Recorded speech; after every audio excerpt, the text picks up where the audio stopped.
Hello, I'm John Molesky, and this is Wilson Center Now, a production of the Woodrow Wilson International Center for Scholars. My guest today is Lila Abed. Lila is director of the Wilson Center's Mexico Institute, and she and her colleagues have put together a new publication titled The Next President of the United States, Challenges and Recommendations for the U.S.-Mexico Relationship. Lila, welcome. Thank you for joining us. Thank you so much for having me, John. So tell us about this project. I know it's almost a sister project to the previously published version, which gives advice to the new Mexican president. That's right, John. I mean, we're at a critical juncture in U.S.-Mexico relations. And so the Wilson Center's Mexico Institute prepared this booklet to delve deeper into some of the fundamental issues on the U.S.-Mexico bilateral agenda and propose recommendations to the next U.S. president, which will be taking office very soon, on ways to better engage with Mexico. The booklet includes sections on security, USMCA implementation, and the upcoming review in 2026, as well as migration, energy, cross-border water management, and democracy in Mexico. We brought together about 10 authors, experts on all of these issues to write really succinct chapters. They are meant to be in short form to allow the audience to be able to read through this booklet in a very short time frame. And all chapters conclude with a section of concrete recommendations. And so there are very clear sort of suggestions that are provided to the next U.S. president and to the next U.S. administration on how it can better collaborate and cooperate with Mexico, especially at a time where we have new governments on both sides of the border. And so it really is a critical moment to analyze past efforts and to propose new policy options for both governments to better relations and to strengthen the U.S.-Mexico relationship. We are, like I said, at a critical juncture for the U.S. and Mexico. And so in my opinion, it came at a very timely moment to sort of understand what the priorities are for the next U.S. administration with its southern neighbor. And as you had mentioned, Lila, the format is terrific. I mean, in an era where we're inundated with information and everyone has more than they can handle, the focus, the conciseness, everything about it makes it really useful. In your introduction in the piece, you use words describing the relationship like deep geographical, historical, cultural. And I want to step back from the policy for a minute and have you comment on that, because we tend to talk about the U.S.-Mexico relationship in terms of policy. A Washington think tank, of course, that makes sense for us, right? But on the other hand, there are people who are not very engaged in politics or even economics beyond their jobs who have very intimate relationships across the border. And sometimes those who live on the border are moving back and forth across the border. Can you talk a bit about that, about the nature of this relationship beyond the technical aspects or the public policy aspects? No, that's right. I think that's a very good point to make, John. The U.S.-Mexico relationship really affects millions of lives of citizens living on both sides of the border. It is especially true for those that live in the border region, right, where we have more than 1 million crossings per day.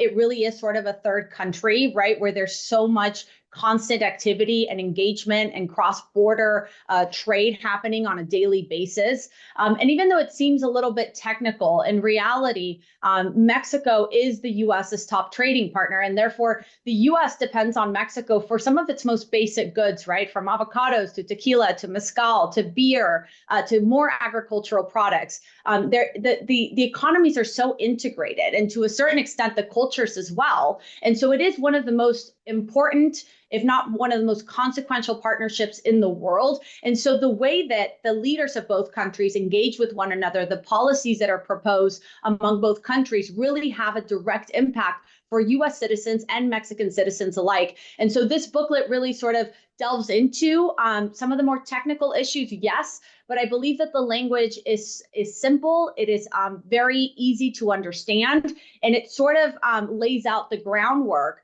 for what the new U.S. president is going to be able to accomplish with Mexico's first female president, Claudia Sheinbaum, especially on issues that are not necessarily the most newsworthy, right? Like cross-border water management, like energy, like Mexico's democratic system.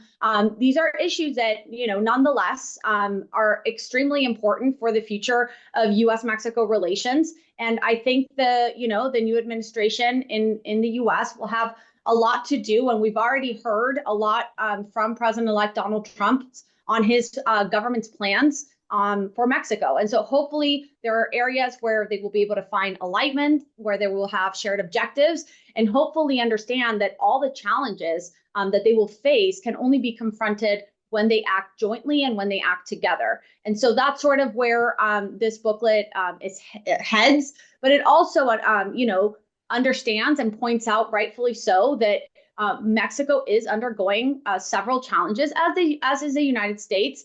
But, Mexico does present certain issues that might affect the priorities and the national security of the United States. And so these are all issues that, we delve into in this booklet, and hopefully the viewers and the audience will find it interesting to read.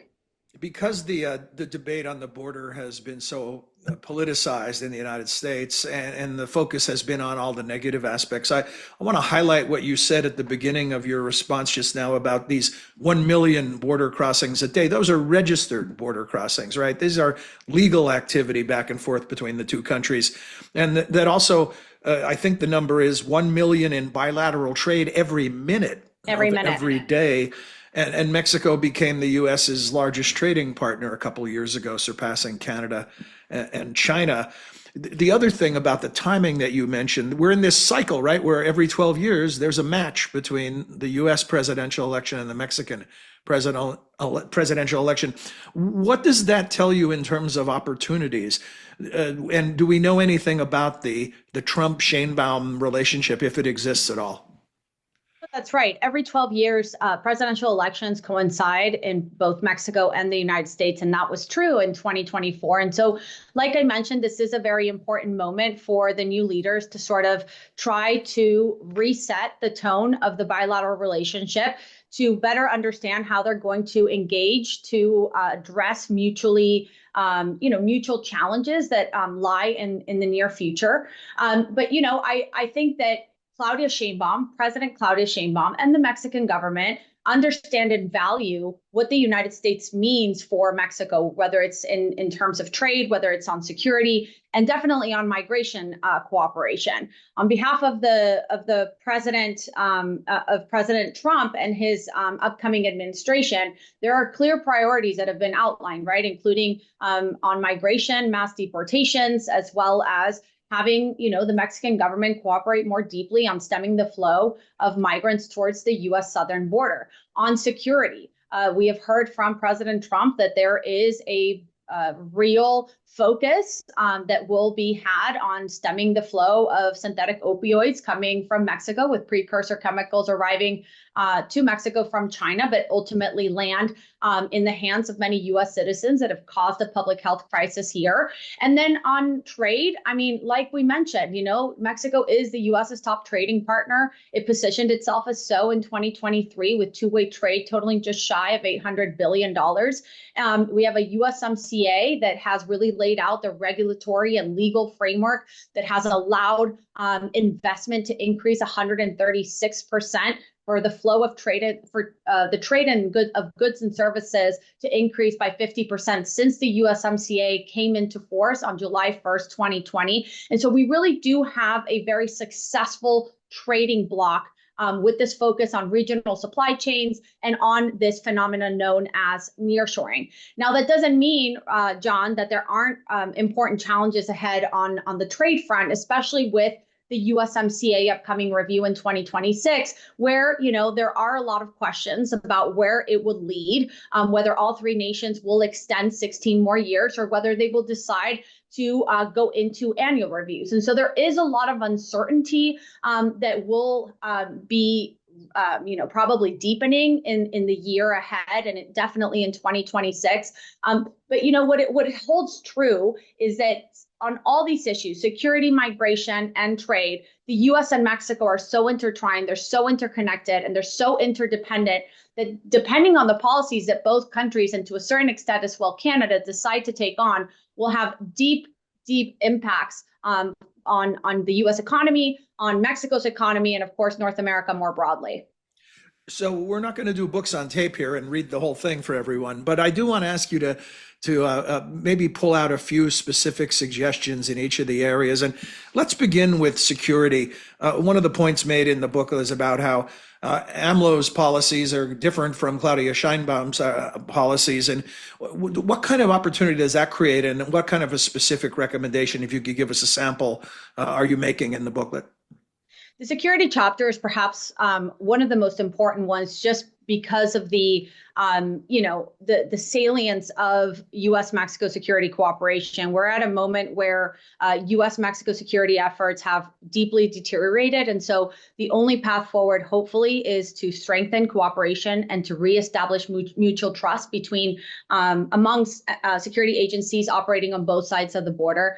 I think one of the most important sort of recommendations from the security chapter is that the United States needs to have more presence, whether that's with agents on the ground in Mexico, and that the United States has this opportunity to really help President Claudia Sheinbaum strengthen her investigation and intelligence capabilities in Mexico, not only to stem the flow of synthetic opioids towards the United States, but also to combat criminal organizations that are operating in Mexico. This is something that is completely new, that is very much different than her predecessor, which was former President Andres Manuel Lopez Obrador. And I believe, and I think the author also points to this, is that there's a real opportunity to strengthen U.S.-Mexico security cooperation efforts. And I think that Mexico's new security plan does sort of, have the points and the aspects that are needed to form closer ties with U.S. security agencies. So hopefully this will be something that we will see in the years to come. And I think I just noticed that you were able to say AMLO's full name more quickly than I could say the abbreviated nickname. That was amazing. Well, I say it all the time, right? So. On the USMCA, any recommendation there in terms of whether this is an agreement that should be extended for that maximum amount of time, or whether annual reviews would make more sense?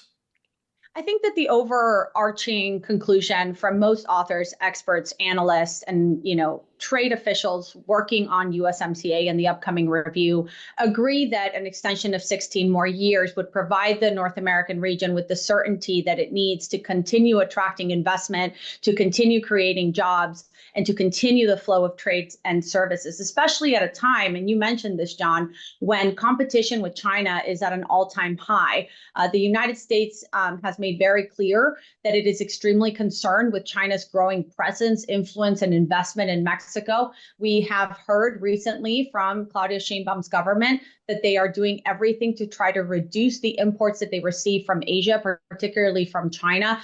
Claudia Sheinbaum just presented her Plan Mexico, which alludes to the fact that Mexico understands Washington's national security concerns regarding China. And so I think the authors for the USMCA chapter do a fantastic job sort of outlining some of the big issues, the most controversial aspects that we can expect ahead of the USMCA review. But I think the fundamental sort of underlying issue here is China. And we do see more alignment in terms of Canada and the United States. And so the way that Mexico sort of responds in the coming days and in the coming months will definitely mark the way, or pave the way of how the review will unfold in 2026.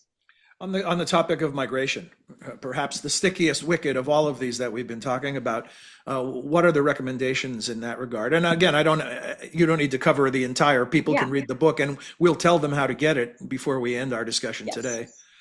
Yeah, I mean, I think it's obvious, right, that the United States should protect its border, that it should bolster border security, and that it also needs to address sort of the shortcomings of its asylum system. And so these are issues that, are not new, that we've been carrying for many years back. But definitely the United States, and especially, taking into consideration the more aggressive measures that we're probably going to be seeing coming from the White House after January 20th, is there's a real intent to carry out mass deportations. Currently, there's about 11.7 undocumented migrants residing in the United States, and about half, anywhere between 45% and 50%, are Mexican nationals. And so the way that the United States is able to coordinate a plan with Mexico will be of utmost importance, because if not, what will happen is that chaos at the border will be increased, right?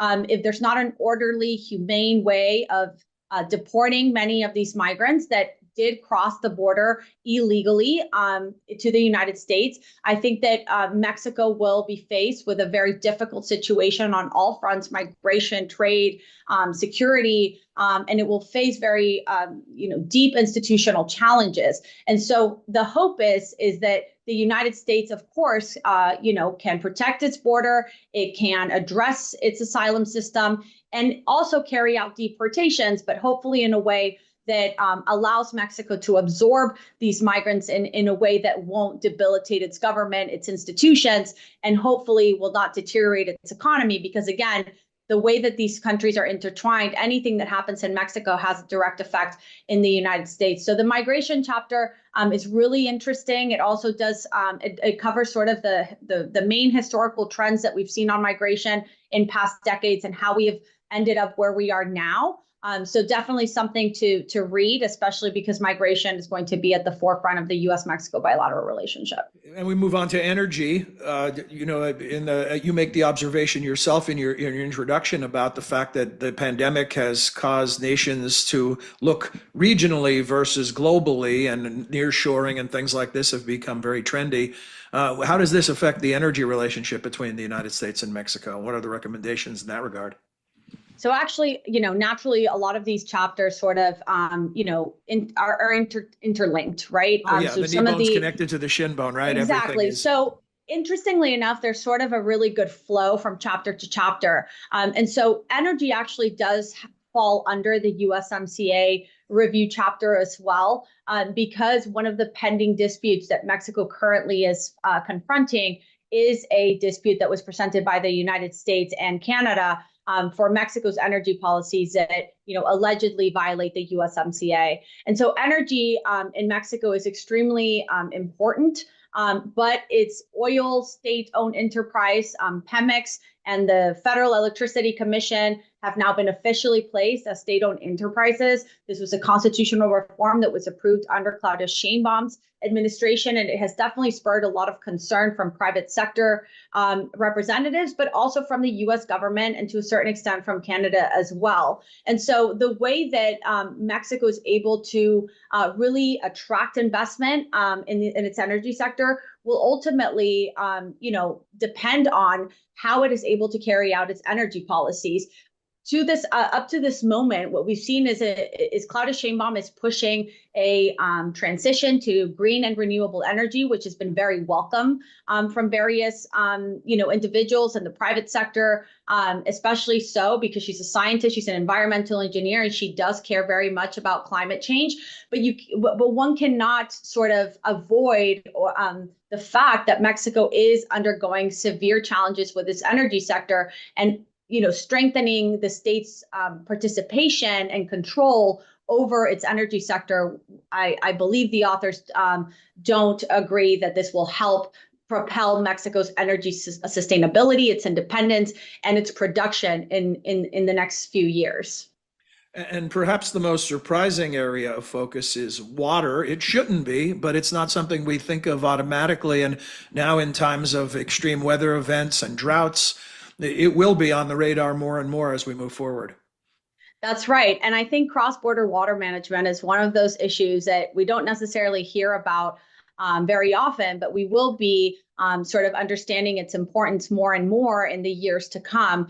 There is a treaty that the United States and Mexico have. There are a lot of challenges that remain in terms of understanding some of the demands and some of the responsibilities on behalf of Mexico and the U.S. alike. And so the way that Mexico and the United States are able to address cross-border water management is going to be one of the top priorities, I believe, if not in this administration, most definitely in many that are yet to come.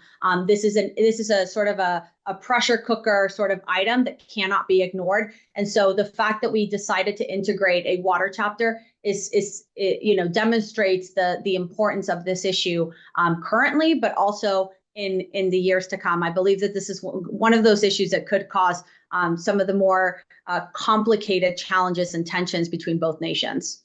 And finally, there's a focus on democracy. And maybe I can begin by asking you for an update on, I know that near the end of AMLO's administration, there were moves being made that international observers said would weaken democracy in Mexico. So maybe you could give us an update of the status of the health of democracy in Mexico right now. Most of the international reports that work on democracy, right, have signaled a deep decline in Mexico's democratic system in the last several years. And so the author of the democracy chapter does a great job of sort of outlining some of the issues that have brought Mexico decline in terms of its democratic system. Anywhere from the recent judicial reform that represents a complete overhaul of Mexico's judicial branch, all just to give you a very quick sort of understanding of how big and important this judicial reform is. All judges from the Supreme Court to lower court judges will be elected by popular vote. This is a very controversial topic, but the fact that this could allow the governing parties to sort of pack the courts is something that international reports and agencies have marked as a indicator for declining Mexico's democracy. There also has been constitutional reforms to eliminate independent autonomous agencies.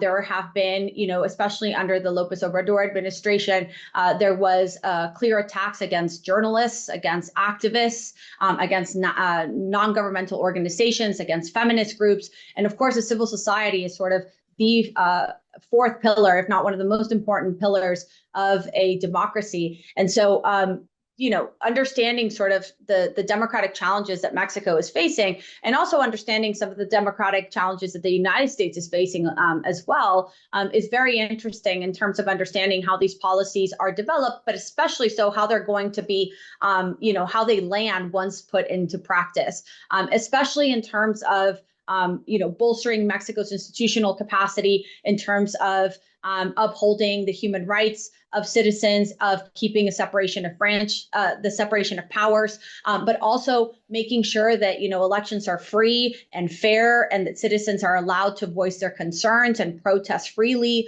These are some of the indicators that the reports have been tracking very closely in recent years, and it's very interesting, John, because despite what reports demonstrate about Mexico's democratic decline, the approval rate for Mexico's democracy amongst Mexican citizens, according to several recent polls, is that they very much approve of their democratic system, and they very much approve not only of former President López Obrador, but Claudia Sheinbaum just came up to her 100 days in government, and she has more than 70% of an approval rate. And so these two sides really do need to be discussed more, because there is a truth to potential democratic decline in Mexico. But there's also something to be said about the fact that Mexican citizens are very content and satisfied with their political system. Yeah, a 70% approval rating is something just about any leader on planet Earth would take in a moment's notice.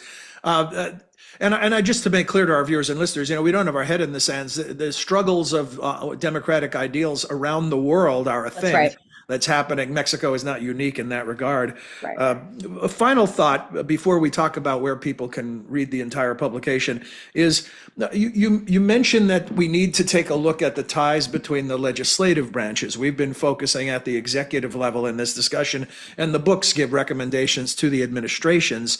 But what's the history of, and what's the possibility of strengthening communication between the legislative branches of government in these two countries? It is so important. I'm so glad you raised this question, John, because naturally when we talk or discuss or think about the U.S.-Mexico relationship, we automatically think of the White House and the equivalent in Mexico, which is the National Palace.